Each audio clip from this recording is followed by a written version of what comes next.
আসসালামু আলাইকুম, আমি ইব্রাহিম। অনলাইন আউটসোর্সিং বাংলা টিউটোরিয়ালে আপনাদের স্বাগত। আজকে আমি দেখাবো রেক্ট্যাঙ্গেল মার্কি টুল কীভাবে ইউজ করবেন এবং কি কাজ করা যায় এটা দিয়ে। তো তার আগে আমি বলে নেই, আপনারা যদি আমার চ্যানেলে নতুন হয়ে থাকেন তাহলে অবশ্যই আমার চ্যানেলটা সাবস্ক্রাইব করে নেবেন।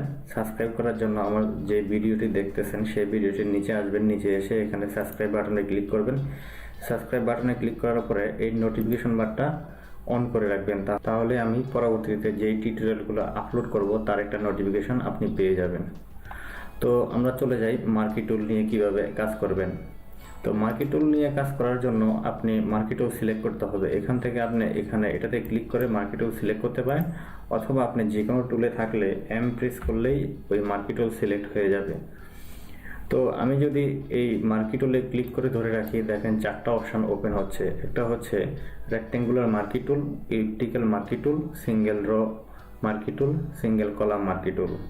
তো আমরা এখন দেখব রেক্ট্যাঙ্গুলার মার্কি টুল কিভাবে কাজ করে। রেক্ট্যাঙ্গেল টুল দিয়ে সাধারণত সিলেকশন করা হয়। দেখেন, এটা বিভিন্ন ডিজাইনের কাজে আমাদের লাগবে। পরবর্তীতে যখন আমরা ডিজাইন করব তখন এটা আমাদের প্রয়োজন হবে। দেখেন, এখান থেকে ক্লিক করে যদি আমি ড্র্যাগ করি, দেখেন একটা সিলেকশন হচ্ছে।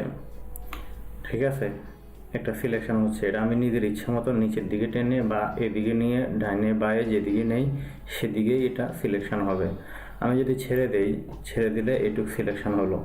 এখন আমি যদি কোনো আরেকটা সিলেকশন নেই এখান দিয়া, যেমন নিচে দিয়া, এখন দেখেন এখান দিয়ে একটা সিলেকশন নিলাম, আগের সিলেকশনটা চলে গেল।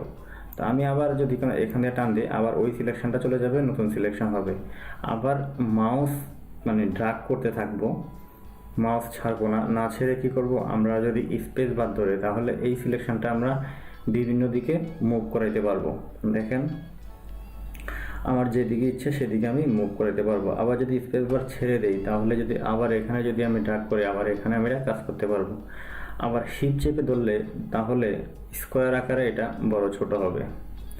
আবার যদি আপনি অল্টা চেপে ধরেন, যেমন এখানে আনেন, মাঝখানে আনলাম, আনার পরে অল্টা চেপে ধরেন, অল্টা চেপে ধরে আপনি এটা বড় ছোট করতে পারবেন সমান দূরত্বে। আবার শিপ ধরলে চারি সাইড একসাথে স্কোয়ার হিসাবে এটা বড় ছোট হবে। দেখুন,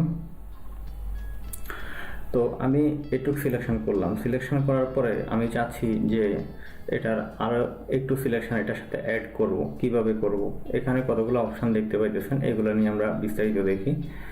প্রথমে যেটা সিলেকশন ছিল এটা হচ্ছে নিউ সিলেকশন টুল। তারপরে দেখেন, আমি এটাতে যদি যাই, এরপরে যে সিলেকশনটা এটা হচ্ছে অ্যাড টু সিলেকশন। এটাতে যদি ক্লিক করি, দেখেন এখানে আমি যদি ক্লিক করি, এখানে যদি কোনো জাস্ট এটুকু অ্যাড করলাম, দেখেন এটা অ্যাড হয়ে গেল, এটুকু অ্যাড হয়ে গেল। আমি এখান দিয়ে চাইলে এখান দিয়ে অ্যাড করতে পারি, আবার এখান দিয়ে চাইলে এখান দিয়ে অ্যাড করতে পারি। যখন যেখান দিয়ে পারি সেখান দিয়ে আমি অ্যাড করতে পারি। ঠিক আছে, তো এটা দেখলাম, এটা হচ্ছে অ্যাডের কাজ। আবার এখন দেখব যে সাবট্রাক্ট ফ্রম সিলেকশনের কাজ। এটা দিয়ে হয় আপনি যতটুকু সিলেক্ট করছেন তার ভিতরের অংশটুকু থাকবে। যেমন দেখেন এটুকু, দেখেন তার ভিতরের অংশটুকু চলে গেছে, বাইরের অংশটুকু রয়ে গেছে। দেখেন, তারপরের অংশটা আসেন, যেমন এটা হচ্ছে ইন্টারসেট উইথ সিলেকশন। এই টুলটা দিয়ে আপনি কি করবেন, যতটুকু সিলেক্ট করবেন, দেখেন এটুকু সিলেক্ট করলাম, সিলেক্ট করার মিডলে যে অপশানটা জায়গাটুকু রাখছে সিলেকশনের, দুই সিলেকশনের, সেই জায়গাটুকু থাকবে। দেখেন, আমি এটাই সিলেক্ট করি নাই, সরি, এটা সিলেক্ট করা হয়নি। তো এটা সিলেক্ট করলাম, সিলেক্ট করার পরে দেখেন আমি মিডলে যদি কোনো যেটুকু রাখলাম ওইটুকুই থাকলো, আর বাকিটুকু চলে গেল। দেখেন, ঠিক আছে। তো আমরা দেখলাম এখানে কিভাবে কাজ করা হয়। ফেদার ইউজ করা হয়। যেমন দেখেন, আমি এটা আবার নিউ সিলেকশনে গেলাম, যাওয়ার পরে ফেদার কি কাজে ইউজ করা হয়। যখন আমি ফেদার এখানে 10 ইউজ করব, তখন দেখেন আমি যখন এটাকে টান দেবো, দেখেন টান দিয়ে যখন ছেড়ে দেবো, দেখেন রাউন্ড আকারে আসছে। ঠিক আছে, তো ফেদার কি কাজ করে আমরা একটু পরে দেখি, আমরা একটু পরেই দেখবো ফেদার কিভাবে কাজ করে। তো আমরা এরপরে যাই। এরপরে দেখেন এখানে স্টাইল দেওয়া আছে, স্টাইলটা আমরা একটু দেখে নিই। স্টাইলে যখন নর্মাল অবস্থায় থাকবে তখন আপনি যে কোনো কাজ যে কোনোভাবে করতে পারবেন। এখানে যখন আপনি এটা একটু চেঞ্জ করেন, আমি ফেদারটা 0 করে নেই। তো ফেদারটা জিরো করার পরে এখানে কয়েকটা অপশন আছে ড্রপ ডাউন মেনুতে। একটা হচ্ছে ফিক্সড রেশিও আকারে ওয়াইড হাইট আপনি বাড়াইতে কমাইতে পারেন। ফিক্সড সাইজে ক্লিক করেন, দেখেন এখানে কয়েকটা ওয়াইড আর হাইট দেওয়ার একটা অপশন উঠছে। আপনি এখানে যদি কোনো 100 পিক্সেল দেন, আবার এখানে যদি 100 পিক্সেল দিলেন, দেওয়ার পরে এন্টার চাপেন, এন্টার চাপার পরে আপনি যদি এখানে ক্লিক করেন, দেখেন এটা 100 পিক্সেল বাই 100 পিক্সেলে সিলেকশন করতেছে। ঠিক আছে, তো এখানে আপনি যে কোনো একটা সাইজ দিয়ে করতে পারেন, রেশিও দিয়েও করতে পারেন, আবার ফিক্স সাইজ দিয়েও করতে পারেন। আমি পিক্সেল দিয়ে করলাম। তো আমি কন্ট্রোল ডি দিলে এটা ডিসিলেক্ট হবে, মানে আনসিলেক্ট হয়ে যাবে। তো আমরা এখন এই সিলেকশনটা মার্কি টুলের উপরের যে মার্কি টুলটা আছে সেটা দিয়ে আরেকটু কথা বলি। কথা হলো যে রেক্টেঙ্গুলার মার্কি টুল এইটুক সিলেকশন করলেন, আমি এটারে একটু নর্মালি নিয়ে যাই। যেমন এইটুক সিলেকশন করলেন, করার পরে আপনি যদি চাচ্ছেন যে এটাতে একটা কালার দিবেন, যেমন একটা কালার দেই, যেমন আমি একটা পেন বাকেট টুল নিয়েও একটা কালার দিতে পারি, পেন বাকেট টুল দিয়ে একটা কালার দিতে পারি। এই কালারটা দিলাম, দেওয়ার পরে কন্ট্রোল ডি চাপলাম। দেখেন এখানে কিছু লক্ষ্য করেন, এটা কত সুন্দর করে মানে কাটা কাটা ভাব। আপনি যদি কোনো এখানে ফেদারটা ইউজ করতেন তাহলে এই কাটা কাটা ভাবটা থাকতো না। যেমন দেখেন আমি এটাতে একটু ব্যাকে দিলাম, ব্যাকে দেওয়ার জন্য কন্ট্রোলটা জেড চাপবো, যতবার চাপবো তত পিছনে যাব। ঠিক আছে, আবার কন্ট্রোল ডি চাপলে এটা ডিসিলেক্ট হবে। তো এখন আমরা ফেদার দিয়ে কাজ করব। ফেদার দিয়ে কীভাবে কাজ করব?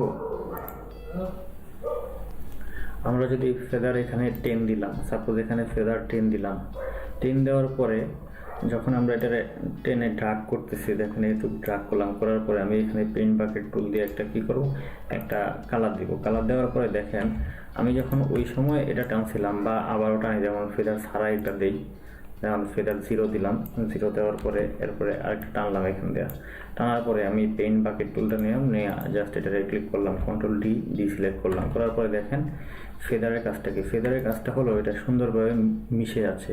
আপনি যত বেশি দিবেন ততই এটা মিশে যাবে, আর যত কম দিবেন ততই এটা হার্ড হবে।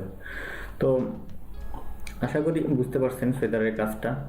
তো আবারও আমরা রেক্টেঙ্গুলার মার্কি টুলে যাব। রেক্টেঙ্গুলার মার্কি টুলে যাওয়ার পরে ঠিক আছে, আমরা এই দুইটা একটু ব্যাকে যাই, কন্ট্রোলটা জেড দিয়ে রেগুলার ব্যাকে যাই, কন্ট্রোল ডি দিয়ে ডিসিলেক্ট হবে। এখানে আরেকটা অপশন আছে সিলেক্ট অ্যান্ড মার্কস, এটা আমরা পরে দেখব। তো এরপরে টুলটা দেখি। এরপর একটা টুলটার জন্য যেমন দেখেন ইলিপ্টিক্যাল মার্কি টুল, এটাতে যদি ক্লিক করি এটা হচ্ছে গোল আকারে আসবে, গোল আকারে সিলেকশন হবে।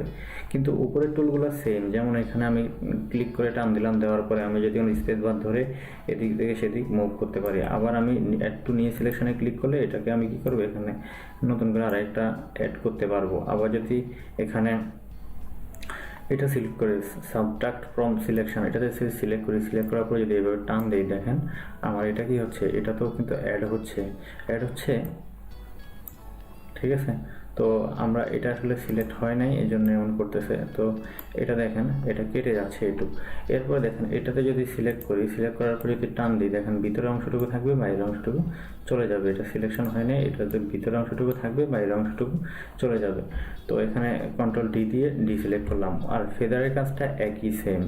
ঠিক আছে, তারপরের যে অংশটা আছে সেটা যেমন সিঙ্গেল রো মার্কি টুল, সেটা দিয়ে কি কাজ করা হয়? এটা সাধারণত ওয়েব টেমপ্লেট তৈরি করার সময় লাগে, যখন আমাদের 1 পিক্সেল বরাবর আমরা মার্জিন দেওয়ার জন্য নেই, তখন এটা কাজে লাগবে।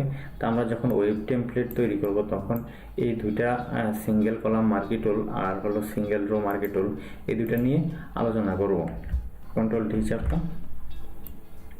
এটা আসবে খাড়াখাড়িভাবে, মানে উপরের থেকে নিচে, আর এটা হচ্ছে ডানে থেকে বামে, এটা হচ্ছে ডানে থেকে বামে। তো যাই হোক, সবাইকে ধন্যবাদ ভিডিওটি দেখার জন্য। তো যদি আমার এই ভিডিওগুলো ভালো লেগে থাকে, আমি ফিউচারে আরও গ্রাফিক ডিজাইন নিয়ে ফুল ভিডিও দেব। তো আপনারা আমার চ্যানেলটি সাবস্ক্রাইব করে নেবেন এবং কি নোটিফিকেশন বারটি অন করে নেবেন। আর অবশ্যই লাইক, শেয়ার এবং কমেন্টস করতে ভুলবেন না।